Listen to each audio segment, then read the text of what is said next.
आज मैं आपके साथ डिटेल पेडिक्योर का तरीका शेयर करूंगी। आप लोग को वीडियो को गौर से देखना है। सबसे पहले जब भी कोई क्लाइंट हमारे पास आता है पेडिक्योर के लिए, तो हमें पाँव को पानी में डिप करने से पहले इस टूल का यूज़ करना है। इसे हम कहते हैं फुट रेज़र, और ये हमारे स्किन पे, मतलब हमारे लेग्स की एड़ियों पे या हमारे बैक पे, पाँव के नीचे की तरफ जो भी डेड स्किन होती है उसको रिमूव कर देता है।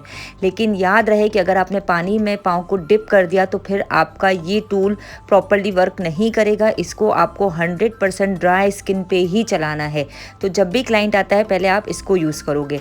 अच्छा, मेरे पास काफ़ी सारे बॉक्सेस थे फेशियल्स के, तो उसमें से इस तरह की ब्लीच निकलते थे। तो ये ब्लीच सारे मैं सेव कर लेती हूँ। जब भी कोई क्लाइंट आता है पेडिक्योर के लिए, मैं उनके पैर पे इसी तरह की ब्लीच यूज़ कर लेती हूँ, क्योंकि फेस पर मैं इतने हार्श ब्लीच कभी भी यूज़ नहीं करती।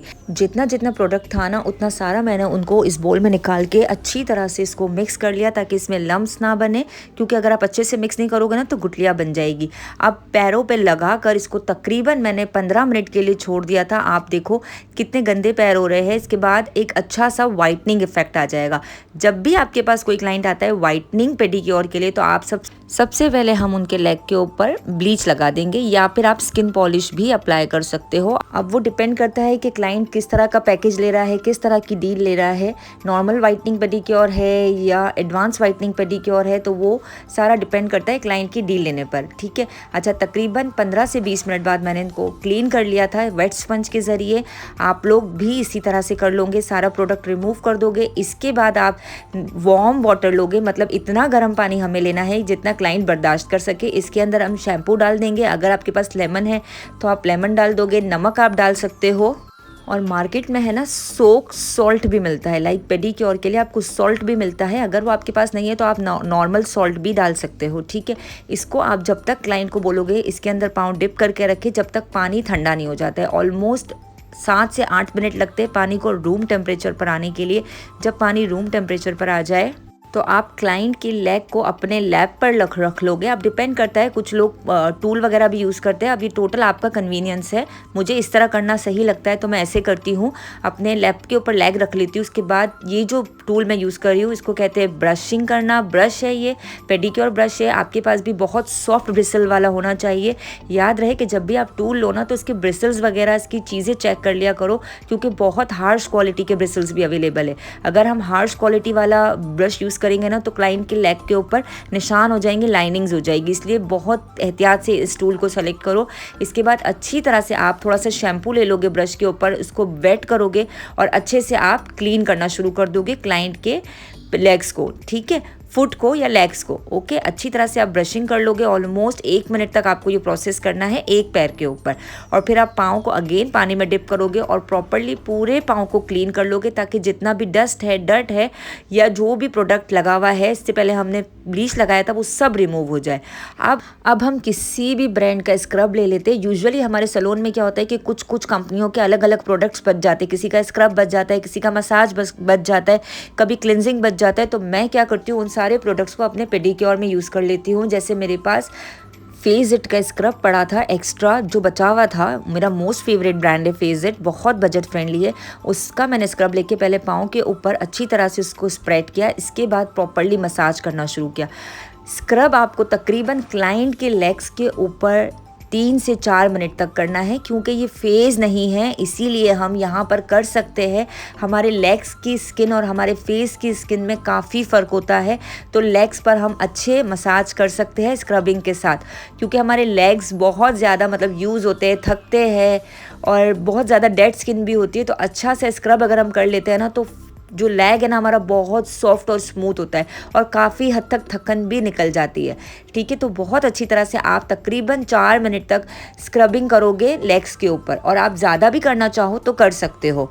मसाज के स्टेप में आपको वही अपवर्ड में करना है, सर्कुलर मोशन में करना है, बैंगल्स वाला स्टाइल है, ऊपर नीचे आपको करना है। ये आप लोग मेरी वीडियो देख के भी सीख सकते हो बहुत अच्छी तरह से। थंब की मदद से आप अपने तलवे की साइड पर, मतलब जो फुट का नीचे वाला पार्ट है, वहाँ पर प्रेशर के साथ मसाज करोगे ना तो बहुत ही रिलैक्सिंग फील होता है। फिंगर्स पे करना है, थंब पे करना है, ये देखिए इस तरह से।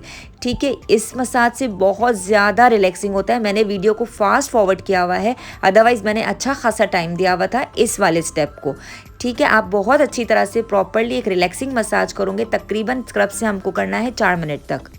अब आपका स्क्रबिंग का जब स्टेप कंप्लीट हो जाएगा तो आप इसको वेट स्पंज से क्लीन कर लो, या फिर आप पाँव को अपने टब में डाल के जैसे मैंने पहले वॉश किया था ना, आप सेम प्रोसीजर वो भी कर सकते हो। अब मेरे पास BC यानी beauty concern, I think beauty concern ही है ये, इसका मसाज क्रीम पड़ा था तो मैंने इसको अपने पेडिक्योर में यूज़ किया। ये बहुत ही क्रीमी प्रोडक्ट है, इसका मसाज बहुत ज़बरदस्त है।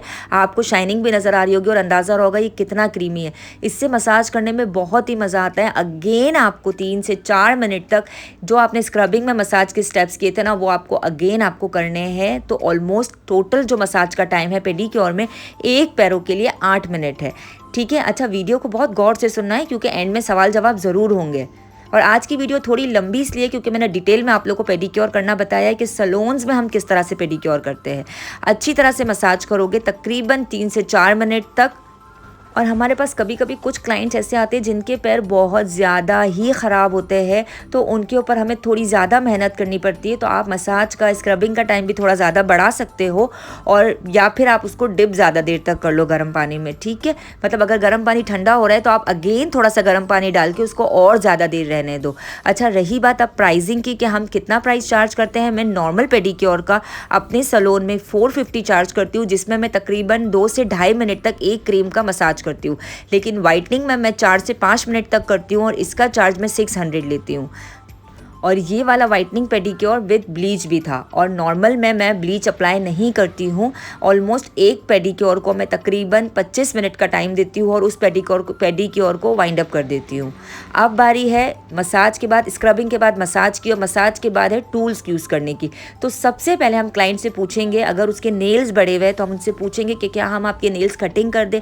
अगर वो कहता है ओके आप कटिंग कर दो तो हम कटिंग कर देंगे, अदरवाइज़ हम नेल्स को फाइल कर लेंगे। मैंने दोनों टूल्स यूज़ किए हैं यहाँ पर, अदरवाइज़ मुझे कटिंग के बाद फाइलर की नीड नहीं थी, लेकिन आप लोगों को सिर्फ बताना था कि क्या क्या टूल्स है, इसीलिए मैंने फाइलर का भी यूज़ कर लिया था। वरना फाइलर अगर आप कटिंग कर लेते हो तो फाइलर नॉट नेसेसरी, आप करना चाहो तो कर लो, नहीं करोगे तो भी ओके है। अच्छा, अब फाइलर यूज़ करने के बाद ये क्यूटिकल रिमूवर है, ये लिक्विड फॉर्म में आपको डर्माकॉस में भी मिल जाता है, स्केयर में भी मिल जाता है। तो इसको आपको थोड़ा सा लेना है, ये जेल फॉर्म में होता है, और आपको अपने अंगूठे, उंगलियों के सारे नेल्स के ऊपर जहाँ पर हमारे क्यूटिकल्स होते हैं वहाँ पे लगा देना है। अगर आप इसको लगा देते हो ना तो क्यूटिकल बहुत आसानी से रिमूव हो जाते हैं, बिल्कुल भी मेहनत नहीं करनी पड़ती, ना क्लाइंट को तकलीफ़ होती है।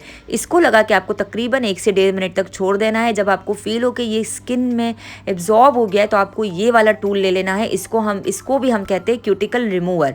ठीक है, ये टूल भी मार्केट में बहुत इजीली अवेलेबल है, और इसको नेल्स के इस वाले पार्ट पर अच्छी तरह से रखोगे और जितनी भी जो स्किन हमारी यहाँ से उभरी हुई होती है ना, उसको हमें निकालना है। अच्छा, ये काम आपको, ये वाला टूल जो है ना, बहुत प्रैक्टिस के बाद यूज़ करना है। ठीक है, पहले आप लोग अपने ही नेल्स को निकालो ताकि आपको अंदाज़ा हो, नेल्स के क्यूटिकल्स को निकालो ताकि आपको आइडिया हो कि आपको कितने प्रेशर से कहाँ पर रखकर निकालना है।